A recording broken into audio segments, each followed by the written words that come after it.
3분에서 발표를 할 예정이고요. 먼저 저희 주제는 3D Object Detection and Tracking Using StoreRider입니다. 제가 이 주제를 선정하게 된 이유는 일단은 그 자율주행 자동차 시스템을 만들면서 필요한 가장 중요한 요점은 뭘까? 라고 생각했을 때 당연히 사람도 운전을 눈으로 하듯이 자동차가 뭔가 주변 상황을 인지를 해서 주변 상황을 인지된 정보를 가지고 계획을 한 다음에 제어를 하지 않을까라는 기본적인 원리에서 시작을 했습니다. 그러다 보니까 3D Object Detection이라는 분야에 대해서 사실 주를 정하면서 좀 더 깊게 공부를 하게 된 계기가 되었던 것 같습니다. 근데 보니까 요즘 3D 디텍션을 공부해 보신 분들은 알겠지만 카메라만 사용하는 경우는 없습니다. 그러니까 카메라 자체가 기피 정보를 많이 손실되어 있는 정보이기 때문에 카메라랑 라이다를 같이 쓰는 멀티모달 모델로 가거나 아니면 라이다만 사용해서 3D 오브젝트 디텍션 하는 방향으로 가는 형식이었습니다. 최근에는 카메라랑 라이다를 사용하는 멀티모달 방식보다는 라이다만 사용해서 라이다 원리 기반의 연구 발표들이 오히려 좋은 성능을 보이는 걸 확인하면서 3D 오브젝트 디텍션 하는 이 태스크에서는 기피 정보가 영상 정보보다 되게 중요한 정보를 갖고 있지 않나? 라는 점에서 스토라이다를 제가 주제를 정하게 되었습니다. 먼저 앞서 말씀드렸던 것처럼 실제 지금 상용 서비스되고 있는 자율주행 서비스 같은 경우에는 프로젝트를 봤을 때 굉장히 많은 라이다를 탑재하고 있습니다. 저희도 라이다 정확히 라이다가 얼마인지 찾아보려고 노력했는데 대략 7,500달러에서 75,000달러 이 사이에서 거래가 되고 있다는 정보를 얻을 수 있었고, 그렇게 따지면은 지금 위에 올려져 있는 것만 해도 한 4대에서 5대 앞뒤 해가지고 엄청 많은 센서들이 존재하는 것을 확인할 수 있었고, 그걸 따지고 보면은 거의 차 몇 대를 얹어 있는 상태라고 판단이 되는 정도의 많은 비용이 들어가는 것을 확인할 수 있었습니다. 그래서 저희는 라이다 말고 카메라도 저희가 수업에서 배웠듯이 2대 이상의 카메라를 가지고 있으면은 기피 정보를 어느 정도 보완할 수 있다. FF가 지오메트리나 스테레오 지오메트리를 통해 가지고 그거를 확인할 수 있는 것을 알게 되었고, 그걸 가지고 기피 정보 보완하는 방향으로 주제를 정하게 되었습니다. 저희 프로젝트 플로우 차트는 다음과 같습니다. 먼저 이 뎁스 에스티메이션, 그러니까 카메라로부터 뎁스를 추정을 해야 되는 라이다를 만들어내기, 라이다 정보를 보완해내기 위해서는 일단 카메라로부터 깊이 정보를 얻어야 되고, 그 깊이 정보를 얻는 모델에는 가장 크게 모노 뎁스, 그러니까 모노큘러 뎁스 에스티메이션이랑 스테레오 뎁스 에스티메이션 두 가지로 나눠집니다. 모노큘러 같은 경우에는 이름 그대로 한 장의 이미지를 통해서 뎁스를 예측하는 모델인 거고, 스테레오 같은 경우에는 두 장의 이미지를 가지고 깊이를 예측하는 모델입니다. 근데 모노큘러라고 해서 학습을 할 때 한 장의 이미지를 사용하는 건 아닙니다. 그래서 처음에는 모노큘러를 해서 어떻게 한 장의 이미지를 가지고 뎁스를 예측하나 했는데, 학습할 때는 두 장의 이미지를 사용합니다. 대신 추론 과정에서는 한 장의 이미지만 사용되는 그런 특징을 갖고 있기 때문에 보다 카메라 센서가 없는 카메라만 단 한 카메라 환경에서도 뎁스를 인식할 수 있다, 예측할 수 있다라는 장점이 있는 방법입니다. 저희는 일단 이 카메라 환경에서는 당연히 카메라가 빛을 디텍팅하는 센서이기 때문에 저조도 환경, 그리고 빛이 좀 제한된 환경에서는 당연히 정확도가 떨어질 거다라는 가정을 두고, 그렇다면은 이 두 가지 방식, 모노큘러랑 스테레오 방식에서 어떠한 유의미한 차이점이 있을까라는 비교 분석을 하기 위해서 이런 플로우 차트를 구성했고요. 대부분의 뎁스 에스티메이션 프로젝트 이런 태스크에서는 3D 비박스 IOU 이렇게 3D 디텍팅을 통해서 평가를 하는 이런 파이프라인을 가지고 있어서 저희도 똑같이 구성해봤습니다.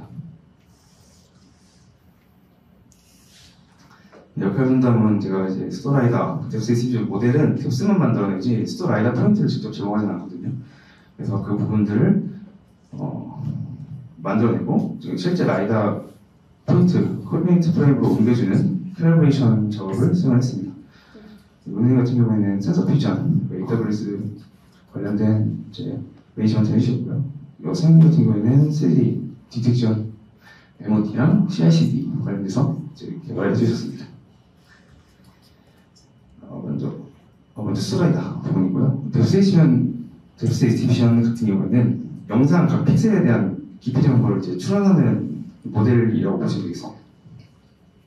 앞에서 말씀을 드렸다시피 모노큘러랑 스테레오가 두 가지로 존재하고 걔네들을 이제 모노큘러랑 스테레오 가장 큰 차이는 이제 학습할 때도 둘 다 이제 두 장 이미지를 사용하는데 학습 방식이 좀 다릅니다. 모노큘러 방식으로 학습하는 경우에는 레프트 이미지를 모델에 넣고 나온 그 라이트 디스퍼티를 이제 예측한 다음에 실제 레프트 이미지를 복원하고 그 이미지로부터 다시 레프트로 리컨스트럭션 되는 그 에러를 측정을 해서 디스페이티를 잘 구하는 방식으로 학습하는 형식으로 학습이 진행됩니다.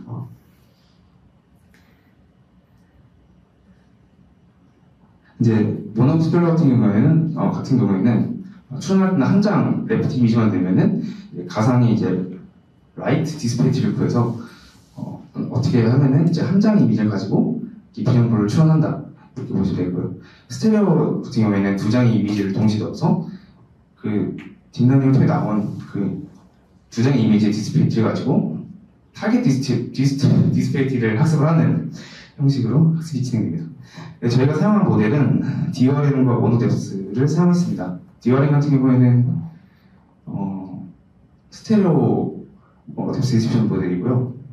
모노뎁스는 이런 거죠. 한 장의 이미지를 사용해서 하는 모노뎁스 모델입니다.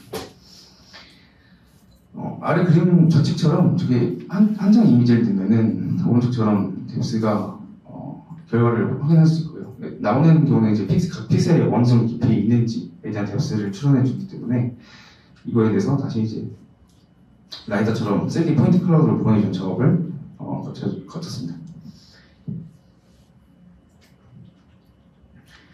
그래서 최종적으로는 이제 우측 아래 하단 그림처럼 저희가 이제 이미지 코디네이트 프레임을 얻은 3D 포인트를 카메라 코디네이트 프레임으로 바꾸고 얘를 다시 라이다 코디네이트 프레임으로 바꿔주면서 실제 라이다 평면 위에 동일한 좌표의 상에 선상에 이제 프레젠 시키는 과정을 사용했고요. 그 이외에는 이제 앞서 말씀드렸던 것처럼 저투도 환경, 원본 영상을 밝기를 이제 줄여나가면서 실제로 이 저투도 환경에서도 뎁스의 이미지 잘 되는지를 확인하는 과정을 했었는데요. 그거에 대한 이제 인풋 데이터를 만드는 모습입니다.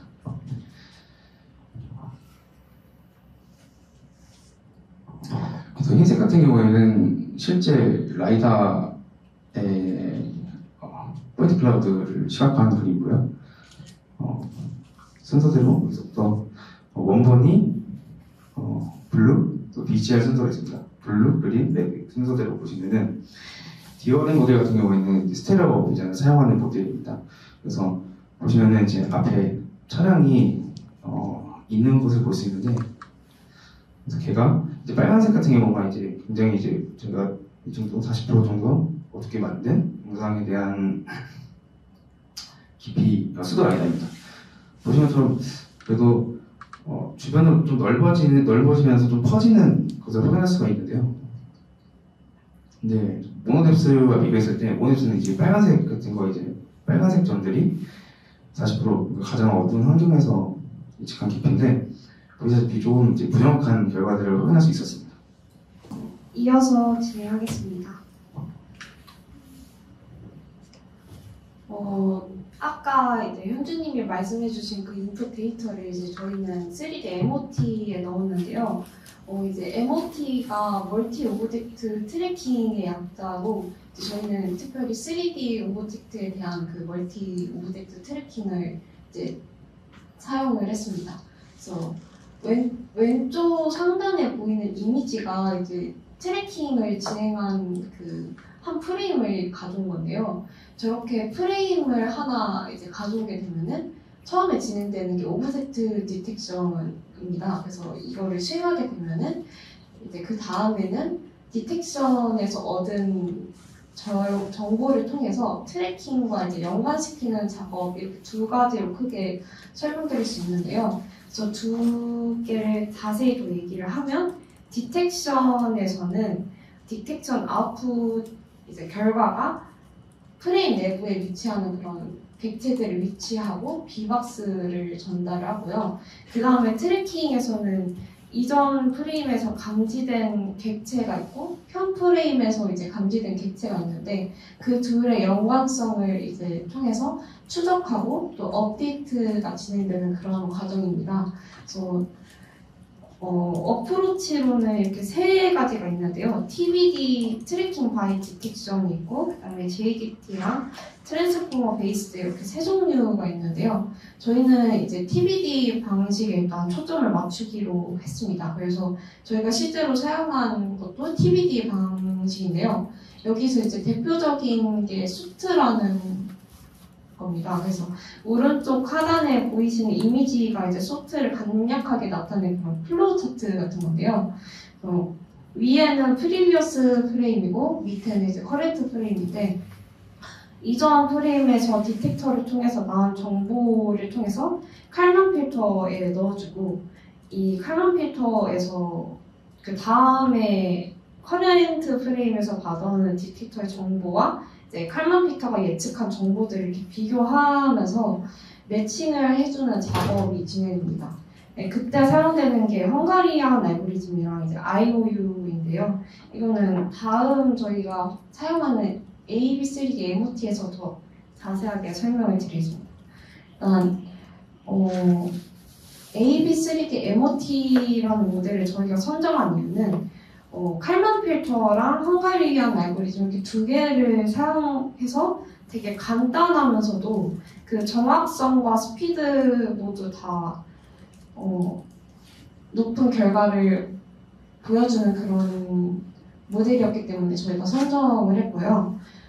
왼쪽 상단에 보이는 그림이 이제 간단하게 나타낸 플로우 차트입니다. 그래서 보면은 라이다 데이터를 받아서 3D 오브젝트 디텍션을 진행을 하는데요. 이 디텍션 결과를 받아서 데이터 어소시에이션이 진행이 됩니다. 근데 이제 인풋이 위에 B라고 스테이트 프레딕션이라고 있는데요. 이 아까 짧게 말씀드렸던 그 칼만 필터를 통해서 예측한 정보입니다. 그래서 칼만 필터에서 예측한 정보와 그 다음에 디텍터에서 가져온 정보를 데이터 어소시에이션을 해주는 과정인데요.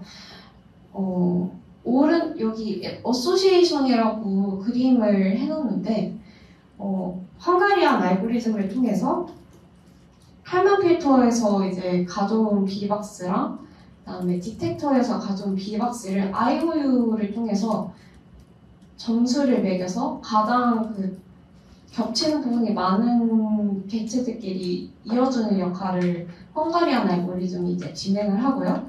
그다음에 이 매칭된 그 결과를 통해서 그 칼만 필터에 다시 업데이트해주는 과정이 D 스테이트 업데이트 저렇게 나타내져 있는데 저런 방식으로 진행이 됩니다. 저희가 데이터셋을 사용한 거는 키티랑 누싱하고 그다음에 저희가 백으로 찍었던 자이카 데이터셋인데요.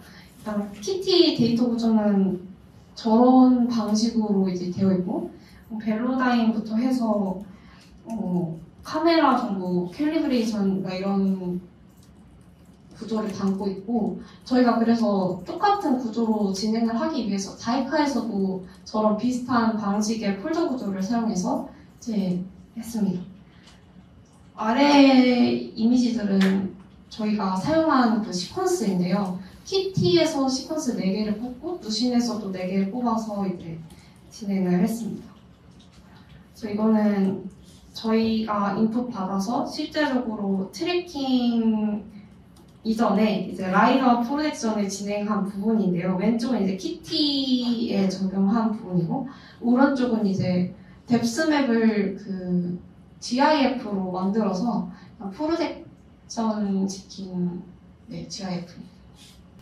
네, 발표 이어나가겠습니다. 앞서 은호님이 설명해주신 바와 같이 저희 3D ABCD MOT를 기반으로 3D MOT를 구동했는데요. 왼쪽에 보이시는 이미지가 키티 레이스터 셋이고요. 오른쪽에 보이시는 이미지가 뉴사인 데이터입니다.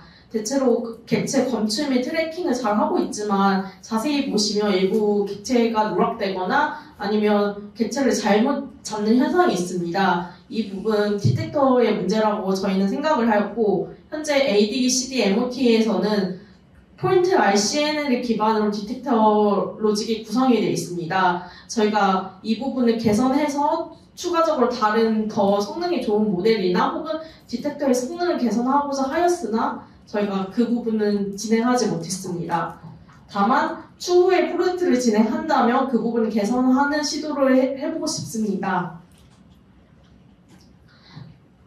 그래서 저희는 그 파이썬 프로파일링을 위해서 비지 트레이서를 사용하였습니다. 저희가 파이썬 프로파일링을 찾아봤을 때 비지 트레이서 외에도 C 트레이서, 라인 프로파일러 등 다양한 프로파일러가 있었는데요. 저희가 비지 트레이서를 사용한 이유는 앞서 저희 슬램 프로젝트에 진행했던 28 프로파일러와 유사한 기능을 모두 지원하고 있었고 또 코드 구성이 그렇게 어렵지 않았고 설치도 쉬워가지고 프로젝트에 구동하는데 문제가 없다고 판단해서 비지 트레이서로 프로파일링 작업을 하였고요. 그리고 저희가 프로파일링 하는 목적은 첫 번째로 성능 개선 목적이고 두 번째는 실제적으로 코드가 어떻게 작동됐는지 논문의 내용만으로는 이해가 부족해서 실제적으로 어떤 함수가 호출돼서 어떤 식으로 구동되는지 확인하기 위함이었습니다. 그래서 그 논문의 내용을 중점적으로 필요한 핵심 함수를 정의해서 프로파일링을 해왔는데요. 실제적으로 성능 개선을 하고자 하였으나 실제 성능 개선이 된 부분은 1초에서 20ms로 미진하지만 일부 성능 개선이 되었고요. 그 코드를 보시면 그 넘바의 지트 함수를 사용해서 성능을 개선하고자 하였는데 오히려 그 코드가 있는 게 그 로드가 오래 걸리는 원인이 있었습니다. 그래서 그 부분을 지웠고요. 그리고 동일한 객체를 사용함에 있어도 카피를 향해서 인스턴스 복사가 된 부분에 코드가 많았습니다. 그 부분을 제거하여 1초에서 20ms로 성능 향상을 하고자 하였습니다. 그리고 마지막으로 저희가 지금 그동안 프로젝트가 크게 모노뎁스, 수도라이더, 그리고 ABCD, MOT 3개의 프로젝트를 진행해야 했었는데요. 현주님이 그 모델을 구성해 주시고 은호님이 트래킹을 하기 위해서 중간에 변환 과정이 있었습니다. 제가 주로 그 작업을 담당했는데 그때 필요해서 FFmpeg로 모델 사이즈에 맞게 변환하고 그 다음에 수도 라이더를 생성한 뒤에 MOT를 하는 작업을 처음에는 직접 명령어로 입력하면서 진행을 했는데요. 이 부분에 로드가 많아서 작업이 원활하지 못하는 이슈가 있었습니다. 그래서 기본적인 처리 코드를 배시 스크립트로 다 짜고 GitHub 액션으로 하나의 프로세스로 등록을 했습니다. 그리고 AWS를 셀프 호스트 러너로 등록하였고 자동화 방식으로 그동안 테스트를 하였습니다. 그리고 파일을 다운받을 때 원래 SPC 명령어를 활용해서 다운을 받게 되는데요. 이 작업을 배시 명령어로 하다 보니까 실수가 있었고 이 부분을 구글 API를 연동해서 자동으로 구글 드라이브에 업로드하게끔 작업을 하였습니다. 저희 팀은 이상으로 발표를 마치겠습니다. 감사합니다.